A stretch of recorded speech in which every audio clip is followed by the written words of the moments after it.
Hello, everyone, and welcome back to another episode of the Garment Decorators podcast, hosted by Styles UK, the only single source supplier in the UK for custom heat transfers, heat presses, and of course, heat print education. Andy and I are very excited today because we've got a very special guest joining us. We have got Colin Sinclair with us. Now, you may or may not recognise Colin from his educational videos that he does in the print space, because there is a lot of content that you produce. Not only from your online print coach business, but you also have a print podcast yourself, the Printerviews podcast. So I'm very excited to dive into all of that and ask you a million questions that I have about it. But welcome to the podcast. Thanks so much for having me, guys. I really appreciate it. Anytime. So do you want to start off just by telling our listeners a little bit about yourself, a bit about what you do in the print space, in case somebody, I find it hard to believe they haven't, but just in case someone hasn't seen any of your content before? Yeah, no worries at all. I'll give you the shortened version, but ultimately, so I've had two print companies over the years. First one was a print management company, and sadly I lost that business in the recession of 2008.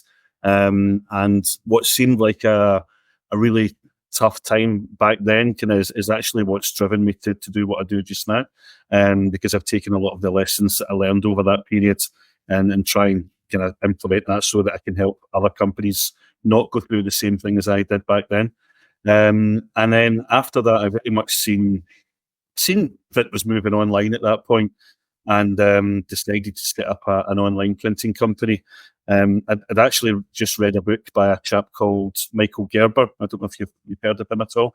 He wrote a book called E-Myth, and it's all very loosely based around a kind of systems and process mindset, but kind of ultimately kind of talking about franchising and things.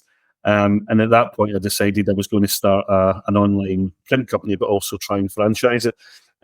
So that led me on to go on to a thing called Angel's Den, which was like an offline kind of version of Dragon's Den, if you like. And we managed to get some funding, some investors came on board, and that allowed me to bring production in house, and we done okay. We got up to about 12 locations around the UK at one time. But around 2013, sadly, our family was hit with two deaths. Both my stepfather and my father-in-law passed away of cancer, and I kind of lost my mojo for print, if you like, for a couple of years. And around about that time, I knew a sales director up at Trade Print in Dundee. They were at the time called Fairprint, and we've been bought over by Simpress.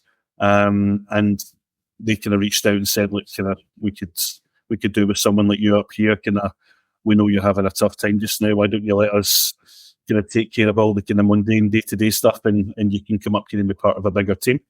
So yeah, 2016-ish, I decided to go up there, which was tough, kind of going from being your own boss for so long to then working for someone else. It was a hard transition, but a really, really good experience.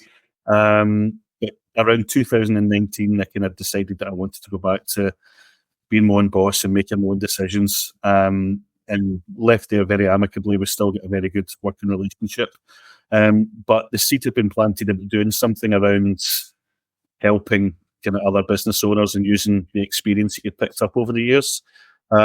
So my wife had said, "Well, if you're going to do this, you have to do it properly. So go away, get trained up, become a proper certified corporate coach." And to this day, I think I'm certainly one of the only registered corporate coaches in the world who focuses specifically in the industry. And I think a lot of the reasons I do get clients working with me is because I've kind of been in the coalface, and I know what it's like to have a kind of print company. I've kind of walked in the shoes of the daily challenges and things. So it's a good niche to be working in. I've been asked numerous times to work with businesses out with the industry, but this is where I'm most comfortable, and I think this is where I can have the biggest impact. So that kind of brings me to what I do today. That's quite a varied history you have in the industry. That's not what I was expecting you to say, if I'm being honest. But I think you're right. I think sometimes people, I mean, because obviously we focus a lot on education here to help printers, start and grow their businesses. And we try and make it as specific as possible to certain niches and certain types of customers. But sometimes you do just need that one-on-one support. I think that's the big thing. I mean, I've got one client in particular, and I'm sure he just uses me as a life kind of sounding board, once a month, a kind of therapist, if you like. But if that's what helps him, I mean, to be fair, like we actually sat last week and looked at the progress he's made over the last 2 years. I've been working with him, and he's come on leaps and bounds. And I think just having that support kind of mechanism, someone that knows the industry that you can bounce ideas off, kind of.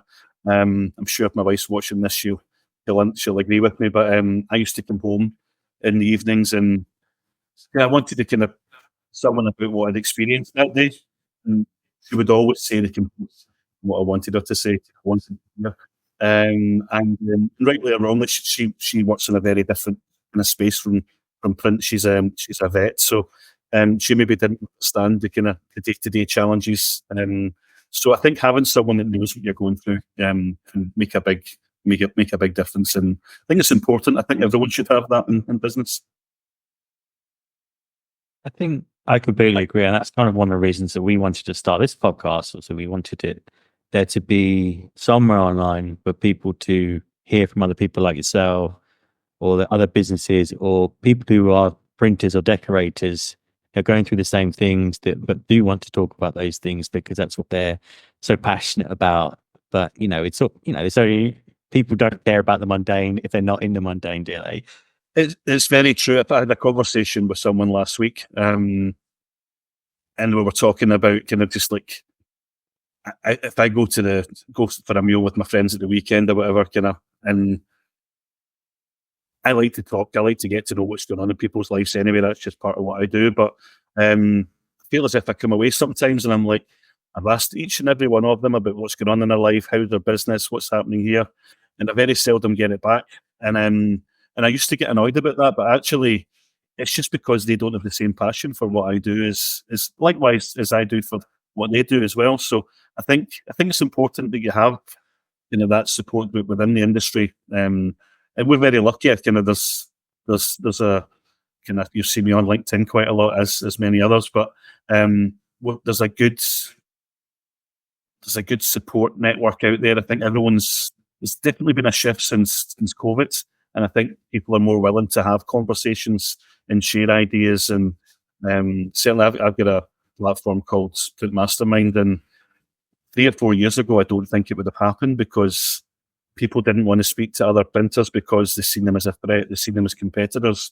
Whereas now they're happy to go on there, they're happy to share the suppliers, they're happy to share what they're paying for substrates, etc., because they're all benefiting from that. But I don't think that would have happened before COVID.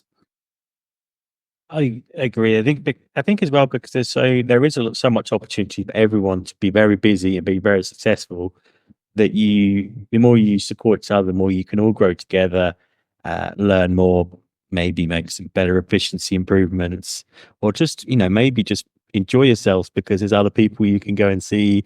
They might see Colin at events or popping by each time you're doing part of the coaching. But it's nice to have friendly faces because you're like, oh, this is quite a fun industry to be part of. So that we should embrace that fact as well, and enjoy being in this industry.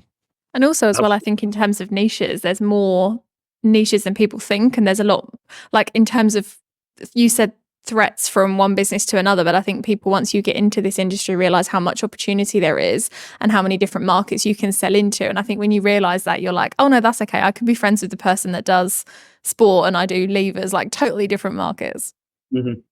Yeah, very, very true. I mean, certainly when I started this particular business, my background is small format, kind of digital and litho print. And all of a sudden, I started being approached by signage companies or garment decorators. But actually, a lot of the challenges that they're all experiencing are very similar. So I can offer that support, albeit my knowledge might not be as fine-tuned in one area as it might be in the other, but everyone's going through the same stuff. And I think having that accountability goes a long way. I think a lot of those is, like I said, it's the same principles. It's what a lot of the time is like, what are you doing that you shouldn't be doing? Is kind of a simple version of the question, but it comes down to things like process and efficiency. And each print machine or each print type will work differently, but the actual mindset in terms of actually how you approach the problem, fixing it, is exactly the same, no matter what type of print is involved with that. Yeah, absolutely. It's getting, what I mentioned about that book earlier on. It's having the right systems and processes in place, and I think I'll be honest, the one thing that terrifies me a lot, is when I'm obviously working with a lot of companies at any one time, but when I start working with them, and I was the same when I had my business, because no one showed me how to. I came from a sales background, so no one ever showed me how to run a business. You learned the hard way. There wasn't anything like this back then. There wasn't podcasts. There wasn't print coaches, etc. But you had to learn the hard way, and I think I've completely lost track of where I was going there. We can edit this bit out. Well, I think for me, something that became apparent as I had a lot more of these conversations with our customers is that people don't always start from the beginning when it comes to printing. I find a lot of people, maybe they either started as an apprentice or in a junior role, and then they either I'll just do this myself. Mm-hmm. I can use a heat press or I can use a wide format. I'll buy one and I'll start doing it. Yeah. Or perhaps they, maybe they just bought a business. They knew someone was selling their business. They're like, embroidery machines, print, heat press. Yeah, I could do that. But they've not got any necessary business acumen to do it, or knowledge within it, without the actual products. They just start doing stuff. Yeah, it's interesting. You guys will probably know from all the guests you have on as well, but everyone always seems to fall into this industry. It's never been a kind of planned career path. They've like fallen into it in some capacity, or kind of knew someone who got them a job here, or they've launched their own business because they were made redundant, or things like that. So, but going back to kind of where I lost my track there, having a blueprint to follow, if someone else has made those mistakes, listen to the people that have been there before you, because they've all got different starting points as well. And I think that's when I speak to other print companies, they're comparing themselves against a company that's maybe been more established for like 5, 10, 15 years. Of course, they're going to be in a different place. You can't be, by all means, aspire to where they're at, but don't be disappointed if you're not at the same level as what they're at as well. And I see that a lot, to be sure. Well, it's the same mistake they make on things like The Apprentice. Is when they submit their business plans and they're like, how much are you going to make in year one? Yeah, I'm going to make 2 million, and it's going to be 1.5 million profit, because they've not really had to deal with the real world of business necessarily. I remember when we used to do business plans at university, and you'd start like, I'm going to make loads of money doing this. This is a great idea. This course it's going to be amazing. And then you start adding in this, and it's like national insurance, now we have business tax and all this. And you see the graph going down, profit getting smaller and smaller and smaller. But unless you had some sort of training or mentorship to do that, there's so many things like, I didn't even think about that. Even tiny little things. Like I remember once I worked for quite a big finance company, one of my first jobs, and they did just doing a little study. We used to have some people around doing studies, and then they'd be like, get groups of different parts that come together. It might be connected. Say, what are you doing wrong? And at this point, it was a e-commerce platform, and I was in a very junior role. It's my first job at university, very much dog's body type stuff. And I would be in bank compliance, so someone would send in a form, I check it, and if it was right, I'd be like, yeah, brilliant, scan it, send it on to the next stage. If it's wrong, scan it, send it to the other stage. It's always be like, pick it up, scan it. Someone else prints it off after I've scanned it, looks at it, it's either right or wrong again, scans it, prints it off again, and so on and so on. You realize that all the amount of time you spent scanning, all the amount of time you spent printing bits of paper. Yeah. What happens if you just scan it once and everyone just reads it? And they were like, "Oh yeah, that's a really good idea." And they realized they saved like 20,000 pounds a year just by not printing bits of paper and wasting someone's time on whatever it costs an hour to do that. But until you get into the detail, no one's there to tell you about that sort of stuff. Yeah, I think that's one of the things I love about I guess when you start working with a new client is looking for those quick wins, looking for those things that can make the immediate impact, like processes that are being dragged out, that costing them too much money. There was one client in particular about 2.5 years ago, and like within the first coaching session, we saved them £40,000, which was just ridiculous. But yeah, it does worry me. It does worry me. The amount of companies out there that they're not running the businesses as they should. They could be a lot more efficient. And it's one of these things. Everyone says, "I don't have time," but we always seem to manage to find time to help someone work on the things that need to be worked on. But yeah, I must admit, it does terrify me because there's no support. We don't learn these things at school. We don't even learn how to manage personal finances very well at school, to be fair. But in a business capacity, I'd rather people got in touch with me before they were so far down the line and up to their armpits in debt and ones are out of control and things like that. Sadly, typically people tend to get in touch when they're at that stage. But yeah, there needs to be more support out there to show people how they should be, not just sales and marketing, but finance and systems and processes, the full gamut of what it takes to run a successful business. And I don't feel there's enough support out there. So having conversations like this definitely makes a massive difference. Would you say that majority of the printers that come to you are starting their business? You say, like, I'd rather you come to me before you get so far down that line that we then have to go back and fix it all. Or do you also get companies that have been running for 3, 4, 5 years, maybe even longer, and they say, we just want to make some improvements, or we want to look into what we could be improving. We're hiring staff now. We want to make sure we're being really efficient. What would you say the ratio is from people that come to you looking for help? Yeah, I would say probably 80% of the people that come to me are probably small businesses. So I would say anything up to 5 to 10 members of staff.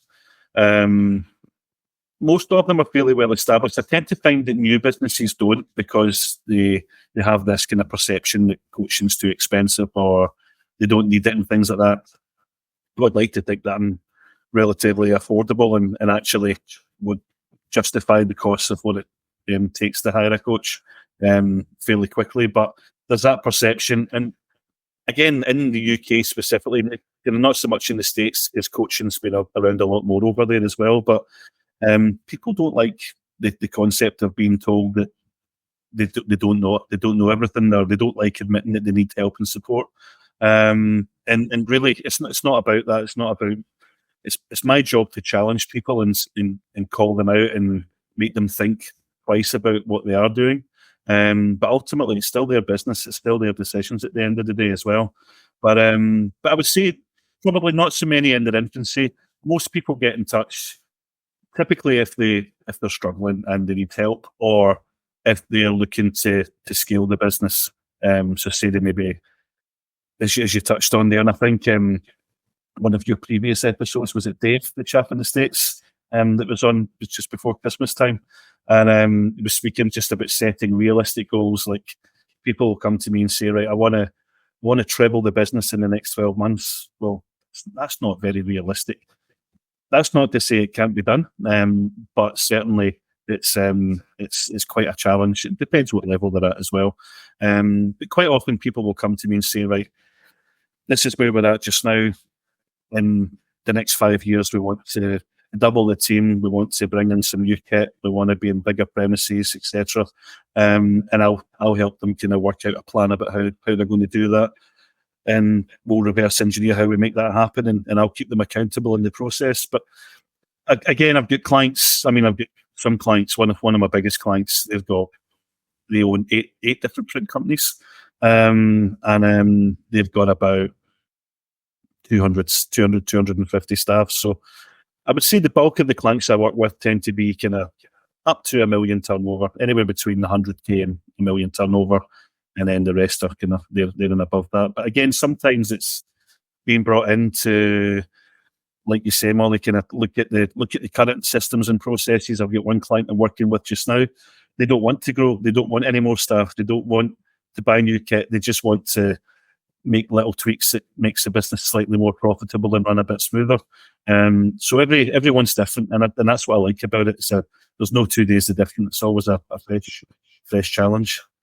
I think that's a really important way to look at it, actually, because with social media now and everything that you see online about starting your own business and all of this, be financially free, especially for people of like, the younger generation. There's a lot of content out there about the pressure of I made X amount in a month, so could you. And I think that's brilliant. But sometimes starting your own business or starting a side hustle is just a bit of extra income. And some people don't want to work 24/7. Some people aren't interested in making millions. Some people just want to earn enough to comfortably live on, have a happy work-life balance, and that be that. And I think that's another way to look at it as well, but without the pressure of having to become the next Gymshark or the next Nike, or I think great. So many people have goals, and that's fantastic. But there's definitely two sides to who wants to run a business and how they go about that.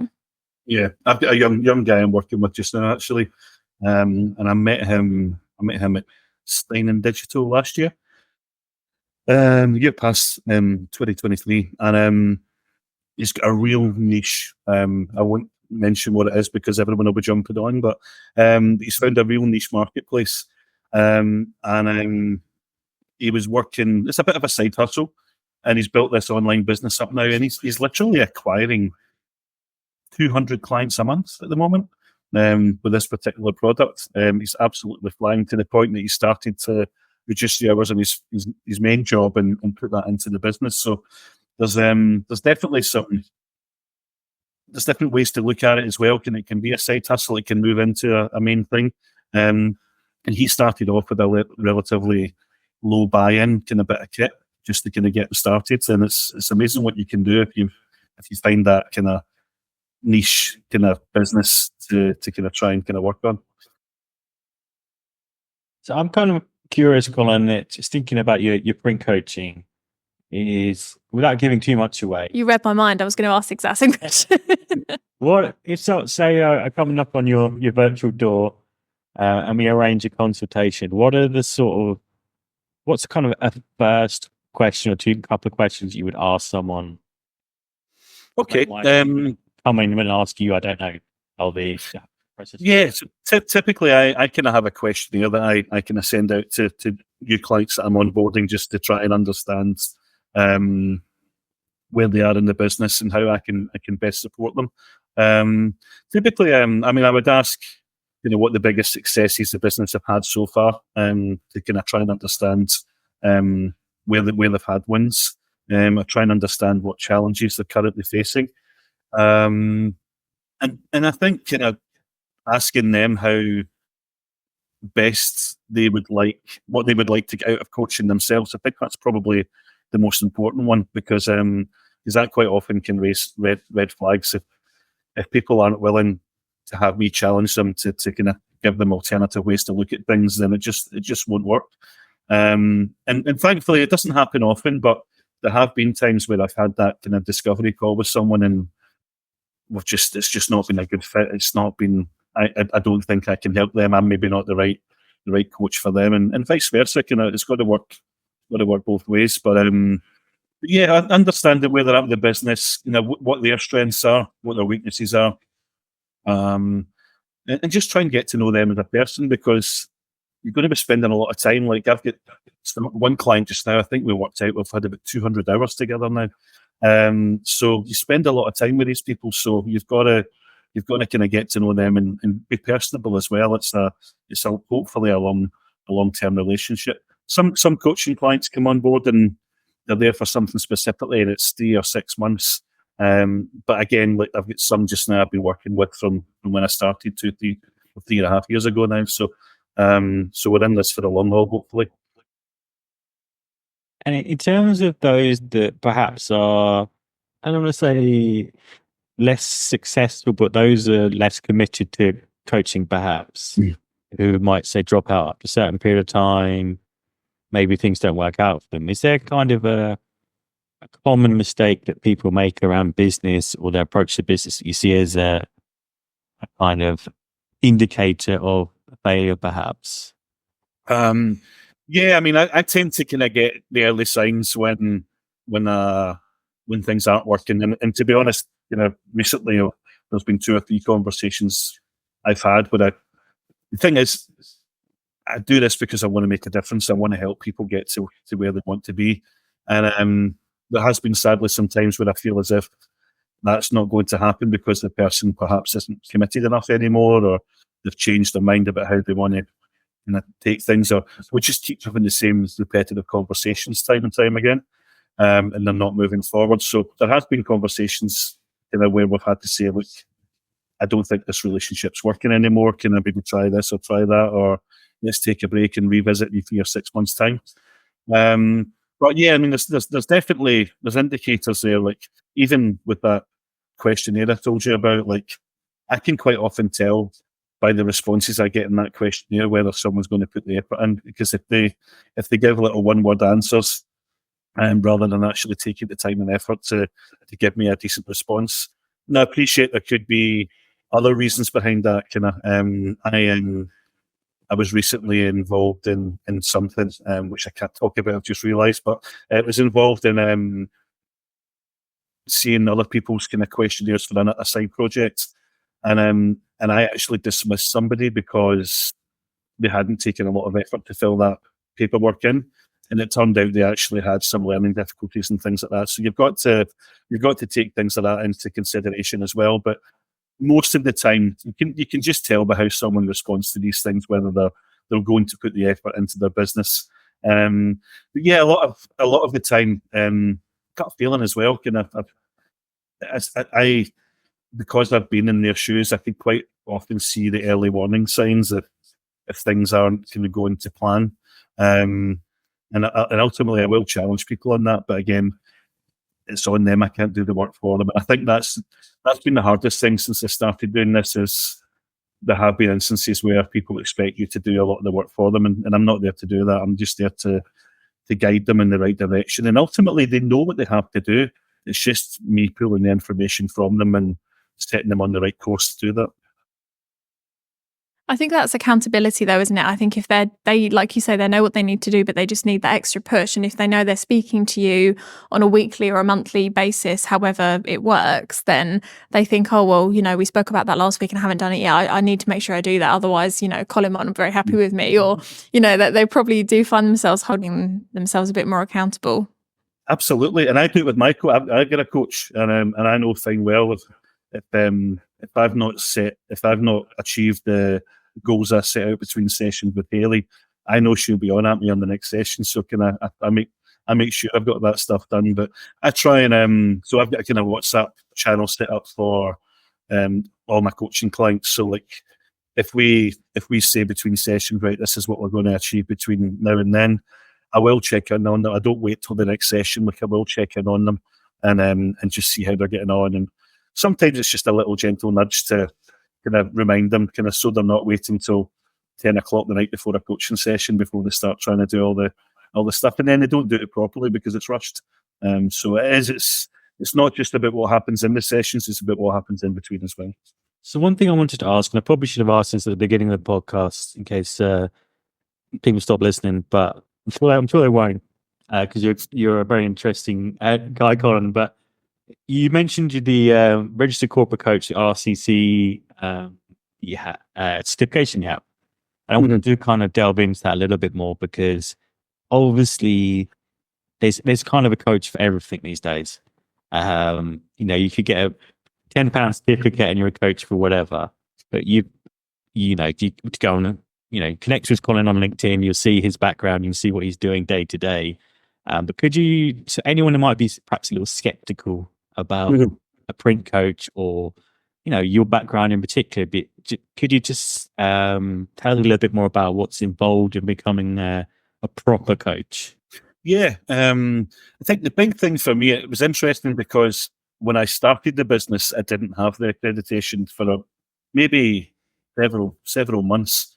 And a lot of the clients that I started with, I had asked them, like, does it bother you? And they'd all pretty much said, we're with you because of the experience you have. We don't mind what credentials. But actually, the nudge from my wife, as I said earlier, but also what it's done is given me a structure to how I manage the calls with the clients, and how you kind of contract them at the start, because it's very easy just to hop on a call and very quickly lose your way. So certainly one of the early things I do in any coaching call is what they call contracting. So it's understanding the things that the client wants to work with that specific day. Obviously we'll summarize previous sessions and make sure we're still aligned towards the right goals. But certainly the coaching certification I have, we trained in a method called Torch.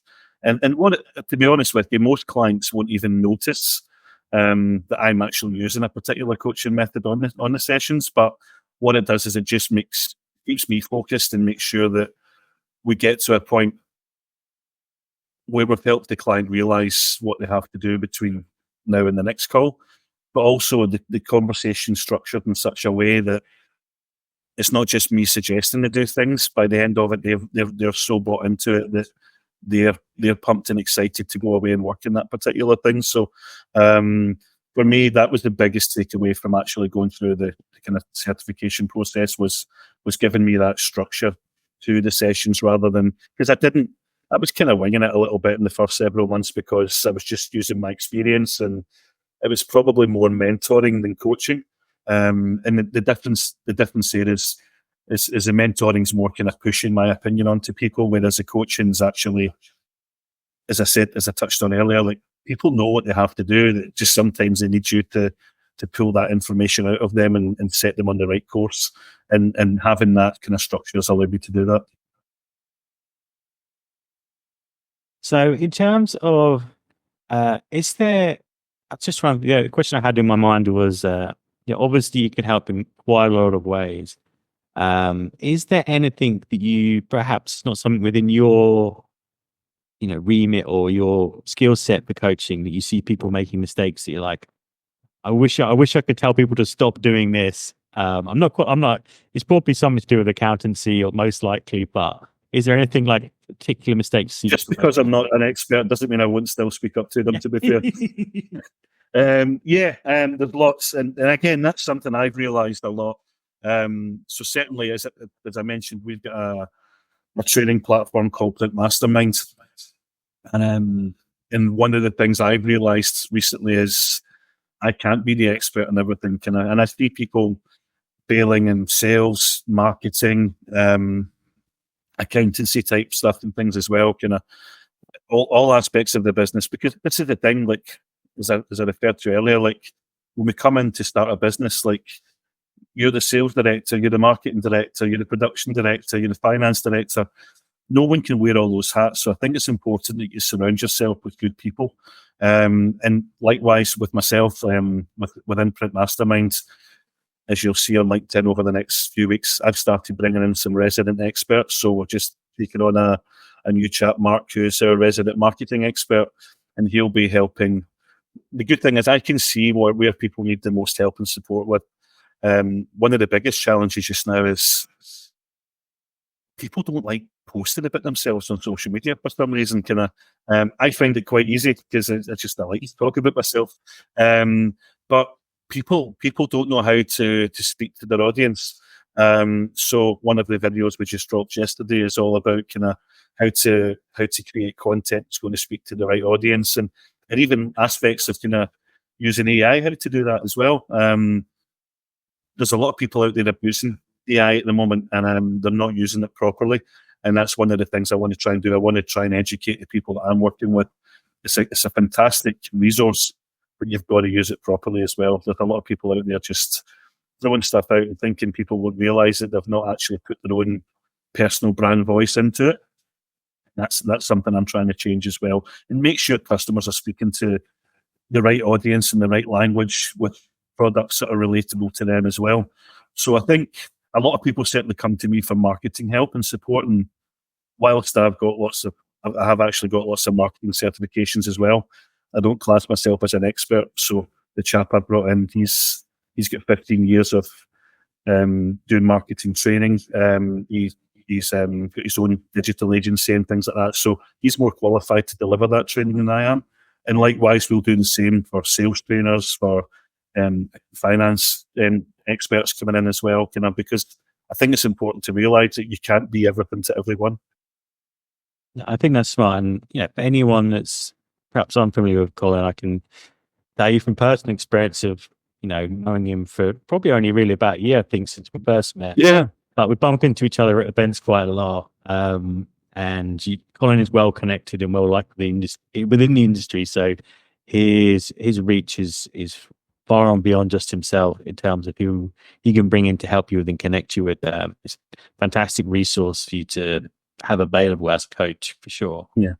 And it's not, to be honest, it's not just within the industry as well, Andy, because you guys won't know this, but in my past life, I actually ran a lot of big business exhibitions and networking events.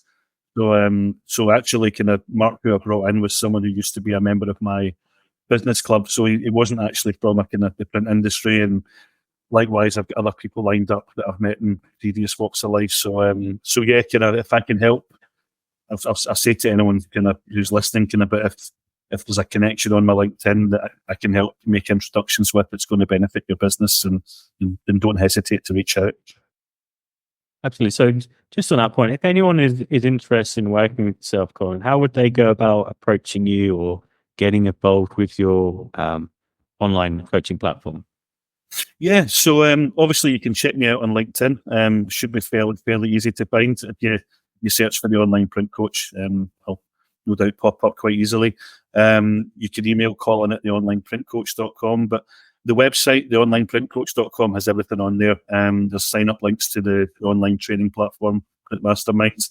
You can book a discovery call for coaching. And yeah, by all means, kind of the second best podcast in the industry, obviously, my one behind yours. But you can check out the latest episodes on there if you want to get. I think the podcasts are great because you guys will hear this no doubt as well, but it's just a good way for people to get to know you guys better as well. There's no hiding place when you do these things, and I think people buy from people. If they like you guys, then there's a high probability that they're going to want to work with you at some point. To your point a minute ago about people getting their brand voice out there, I think it's either doing their own podcast or whatever it may be. Is that we spoke earlier on as well about people not having other people to talk to about their business because no one else wants to listen. But so many people that myself and Molly have spoken to, I know that it'd be the same people and have such interesting stories. You could listen, you could give me the long version of it because they're fascinating. And well, if you put that story out there with your business, you'd be one of those other clients, that person getting 200 clients a month coming in because, people do buy from people, but people love hearing people's stories. So you got to push yourself out there and start spreading a little bit more, but people do want to hear it. They do. If I think it was episode 2 or 3 actually with my podcast, and with one of my clients on, a guy called Tom, and he inherited the family business, but there was so much history there. He's based in Somerset, and around the cathedral and things, and people that work there now. Kind of one of the guys lives in the house where the print company was initially launched and things like that. It was just steeped in history, and trying to get, again, it wasn't just him, it's many clients that they're very shy in coming forward and talking about their backstory and letting. It's one of the first things that I was talking to someone earlier about, having like an indoctrination kind of like welcome sequence to try and onboard new clients and by email. And like one of the first things you should be doing is talking about why you do what you do. Let people get to know kind of what the business is all about. It's one of the first things that I'll work with clients on, is getting the right mission statement, because if you can't get that right, everything else should revolve around that mission statement. But many times people put it off because it sounds a bit boring and they don't want to put the effort into it. But actually, it's something you should refer back to. And make sure that you're on track. When you make any decisions within the business, that it's in tow with what that kind of overall kind of brand mission kind of purpose is. So yeah, I've gone off track again. Sorry. That's okay. I mean, we're kind of we've been talking for We've covered majority of our topics, and I feel like this won't be the last podcast we do together anyway. So I've enjoyed this. I guess one question I just had was, obviously you've got an extensive background in the print industry, but how did you actually get started, and what was the first spark that brought you to the print industry? So my stepfather, who I touched on earlier, who sadly passed away, he was from a reprographics background, and I think I'd been away. Actually, I'd spent some time. I worked on a fishing boat in Norway when I was mid to late teens. My parents sent me there to get a bit more kind of worldly, I think, and get away from some of the bad crowd I'd been hanging around with back then. But it was one of the best things I'd done. But I came back from there, and I actually wanted to be a mechanical engineer. And for whatever reason, the timing of that, when the course started, didn't kind of tie in with when I got back. And somehow fell into the College of Building and Printing in Glasgow, and then was actually 3 years into the HND, just short of 3 years, and one of the local printing companies came by looking for junior estimator applications, and the course still had about 2 months to go, but the job started like the following week. So I basically left college with 2 weeks before finishing, and went for the job and got the job started the next day. So that kind of gave me my kind of introduction into print. But I started off as junior estimator in there. Within 6 months, I was promoted to senior estimator because the guy who was my boss left, and from there moved into production. So I kind of already had a good overall kind of view of how the business ran. But at that time, I seen lots of sales guys driving around in big fancy cars and decided I want one of those. So I managed to kind of work my way into the sales team, and I kind of pretty much kind of went on in sales before I launched into my own business. So, but it was great because it gave me a good overall grounding, and I understood. I think coming in at the estimator level, it just helped me understand all the processes of kind of actually how the jobs were produced from start to finish. And then obviously I had a taste of that in production as well. Brilliant. Well, thank you very much, Colin. If anyone would like to go and find Colin, look for the Online Print Coach. Look for the print reviews I think it's on pretty much all platforms for podcasts. So you get your podcasts. There's some fantastic episodes that I would encourage you to go back and listen to. A real nice variety of different types of guests on there as well. And I would encourage you to go and find Colin on LinkedIn, connect with him, learn from him, and say hello to him if you see him at events, because he's often at quite a few of them as well. Thanks so much, guys. That's right. Anything else from you, Mike? No, I just want to remind all of our listeners, firstly, thank you very much for listening. And secondly, don't forget to like and subscribe on whichever platform you are watching on. And we'll be back next week with another Garment Decorators podcast episode. Thanks, everyone. Thanks, Colin. Thank you.